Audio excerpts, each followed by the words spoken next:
Harry उसे मार करके कहता है कि वो मर गया तो क्या हुआ, उसकी वजह से तुम्हें ज़्यादा वक्त मिल गया। हैरी उसे बंदूक दे करके कहता है कि ये लो, ये तुम्हारी हिफाजत के लिए है, ये लो, इससे तुम अपनी हिफाजत करते रहो। और ये कह कर के वो वहाँ से चला जाता है, क्योंकि उसे लगता है कि साइंटिस्ट का बेटा ही असली कातिल है।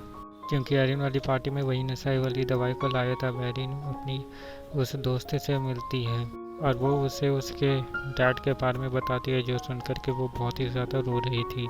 एरिन कहती है कि अभी हमें रोने का वक्त नहीं है, हमें जल्द से जल्द उस रिमोट को ढूंढना होगा। और ये लोग दोनों उस रिमोट की ढूंढने की कोशिश करने लगते हैं और वो खुद कैटो के पास जाने का फैसला करती है। उधर कैटो ने भी उसी इंसान को ढूंढ लिया था, यानी कि उसके दोस्त को। और यहाँ पे इन लोग दोनों की बहुत ही खतरनाक फाइटिंग होती है। उस लड़ाई में कैटो ने अपने दोस्त को मार दिया था और फिर कैटो अपने एक और दोस्त को मारने की कोशिश करता है। और थोड़ी देर लड़ाई करने के बाद आखिरकार कैटो ने उसे भी मार दिया था। और उसे मारने के बाद उसे जो भी टाइम था वो कैटो के पास जा चुका था, जो कि सबसे ज़्यादा वक्त था। लेकिन कैटो इसमें भी बाज कहाँ आने वाला था, उसे तो ज़िंदा रहने था। इसलिए वो वहाँ पे रखे एक फावड़े को उठा करके एक फीमेल फ्रेंड को जा करके मार देता है, जो कि एरिन और उसका दोस्त थी। एरिन उसके पास जा करके बहुत चिल्लाती है कि उसने उन दोनों दोस्तों को मार दिया और उसका टाइम खुद के पास ले लिया। लेकिन वो इसकी तरह कातिल नहीं बनना चाहती थी और इसीलिए वो उसे चाकुओं से जख्मी करके वहाँ से भाग जाती है। और उसके बाद फिर वो यहाँ से जाते हुए सोचती है कि अगर कैटो मर गया तो अभी तो इस गेम में एक ही बचेगा। और इसलिए वो कैटो को मार करके किसी और को मारने के लिए बंदूक को उठा लेती है और उसकी तरफ बंदूक कर देती है। यहाँ तो कहानी का सच कुछ और ही था। एरिन यहाँ पे एरिन के दोस्त उसे बताती है कि मुझे उस लड़के से बहुत ही ज़्यादा नफरत थी, वो हर वक्त एग्ज़ाम में मुझसे ज़्यादा नंबर गेन किया करता था। उसी की वजह से मुझे स्कॉलरशिप भी नहीं मिल पाई और एक दिन मैंने उसके ड्रिंक में वही नशे वाली दवाई को मिलाया था और मुझे नहीं पता था कि वो सचमुच में मर जाएगा। और मैंने ही अपने डैड से कह करके उस केस को बंद करवा दिया था।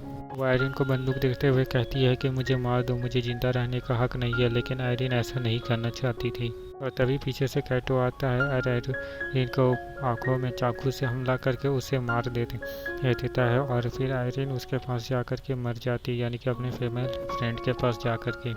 और उसके बाद फिर यहाँ पे आयरिन को टाइमिंग को हम देखते हैं, जो कि बहुत ही कम टाइम पता था और उसे पता था कि अगर उसे जिंदा रहना है तो उसे उस इंसान की जान लेनी होगी, यानी कि कैटी की। लेकिन कैटी भी ये बात जानता था कि वो उसकी जान नहीं लेने वाली है, क्योंकि वो इस तरह की इंसान नहीं है। एरिन ये बात समझ ही रही थी, लेकिन फिर भी वो उसे नहीं मारना चाहती थी। इसलिए वो उसके पैरों में गोली मार करके उसे उसके मशीन के भरोसे ही छोड़ देती है। और उसके बाद ही कैटो भी ब्लास्ट होकर के मर जाता है और एरिन इस गेम की विनर बन चुकी थी। उसने इस गेम को बहुत ही अच्छी तरह से जीत लिया था, इसलिए वो अब जिंदा बच चुकी थी और उसका डिवाइस भी अब खुद ब खुद ही बंद हो गया था। थोड़ी देर बाद फिर सुबह हो जाती है। एरिन जंगलों से जाते हुए कहीं जाने की कोशिश कर रही थी, यानी कि जंगलों के पार। उसके बाद फिर वो उसे रास्ते पे एक कार नज़र आती है, वो उसके पास जाती है, लेकिन वो इंसान एरिन का ऐसा हाल देख करके उसकी मदद करने से इनकार कर देता है। कहानी के एंड में हम एरिन के एक खतरनाक स्माइल को देखते हैं, जिस स्माइल के साथ ये मूवी यहीं पे ख़त्म हो जाती है। तो अगर आपको ये मूवी पसंद आई तो इसका नेक्स्ट पार्ट मेरे कमेंट में है, तो इसका नेक्स्ट पार्ट आप वहाँ से देख सकते हो। और मूवी पसंद आई हो तो मेरे चैनल को ज़रूर सब्सक्राइब करें और साथ में लाइक वाले बटन को भी ज़रूर क्लिक करें। तो मिलते हैं नेक्स्ट वीडियो में, तब तक के लिए good bye and take care.